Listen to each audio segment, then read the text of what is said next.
আসসালামু আলাইকুম। পাওয়ার presents IPL এক্সট্রাতে সকলকে আমন্ত্রণ। মাত্র ৩৫ বলে সেঞ্চুরি করেছেন মাত্র ১৪ বছর বয়সী ব্যাটার বৈভব সূর্যবংশী।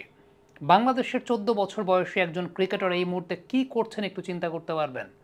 আপনারা যারা ক্রিকেটের সঙ্গে ওইভাবে জড়িত না, ওইভাবে দেখেন না, জানেন না, তারা হয়তোবা চিন্তাও করতে পারবেন না যে বাংলাদেশের ১৪ বছর বয়সী কোনো একটা কিশোর সে একটা অনিশ্চিত ভবিষ্যতের দিকে আসলে এগিয়ে যাচ্ছে, বা সে চিন্তাও করতে পারে না যে সে নেক্সট একটা ক্রিকেট ম্যাচ কবে খেলবে, একটা পূর্ণাঙ্গ ক্রিকেট ম্যাচ, একটা বড় মাঠে একটা ৫০ ওভারের ক্রিকেট ম্যাচ সে আসলে কবে খেলবে। সেই জায়গাটায় বৈভব সূর্যবংশী ১৪ বছর বয়স ৩৫ বলে আইপিএলে সেঞ্চুরি করেছেন।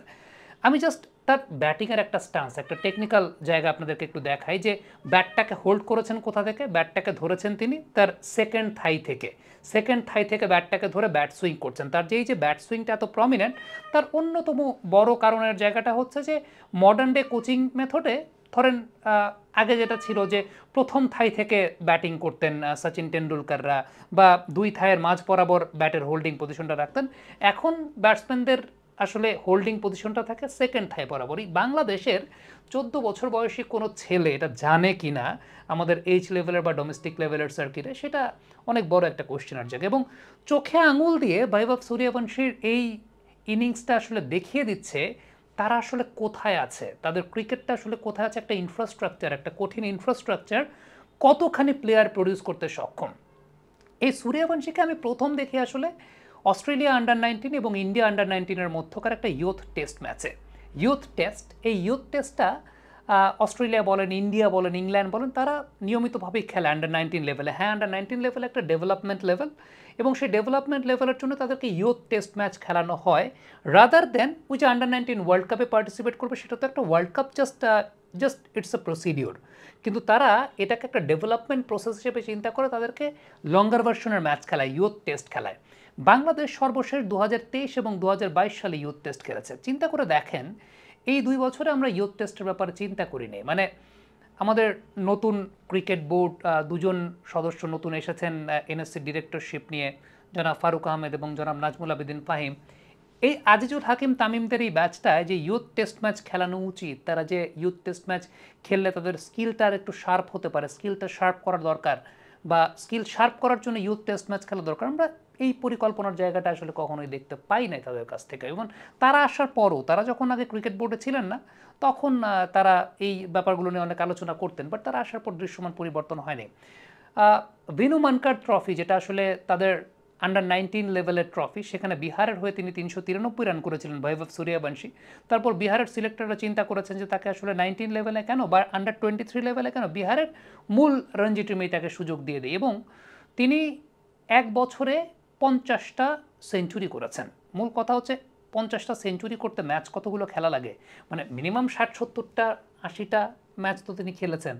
সো এই যে ৬০-৭০-৮০টা ম্যাচ, এইটা আন্ডার ১৪, আন্ডার ১৬, মানে একটা ছেলে ধরেন under ১৪, under ১৬, under ১৮, under ১৯, NCL পর্যায়ে আসার পরও ৬০-৬৫টা ম্যাচ তার খেলার সুযোগ হয় না।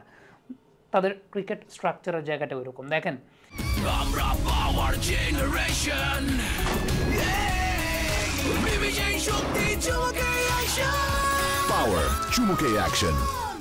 ইন্ডিয়ার ক্রিকেট কিন্তু মুম্বাই ক্লাব ক্রিকেট ভিত্তিক হয় না।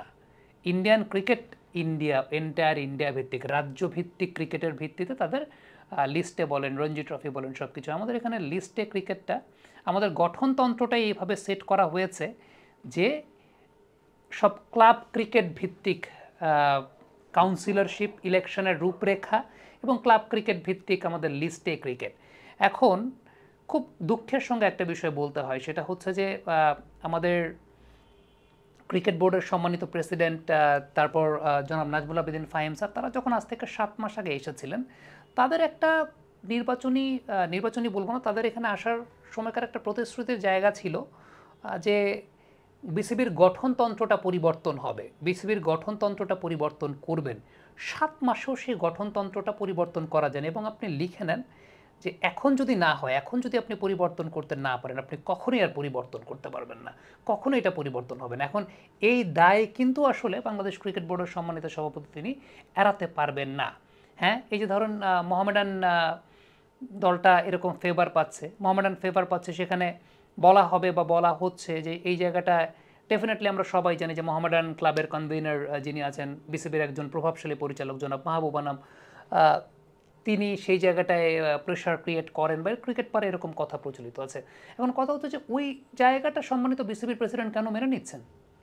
অ্যান্ড মেনে নিচ্ছেন কারণটা হচ্ছে ইলেকশনটা একটা অনেক বড় ব্যাপার, এবং ইলেকশনের ব্যাপারটাই হচ্ছে যে গঠনতন্ত্রটা এরকম যে এখানে যে ঢাকা লিগের যে ক্লাবগুলো আছে, ক্লাবগুলোর 78টার মতো ভোট আছে, আমি সংখ্যাটা এদিক ওদিক হতে পারে।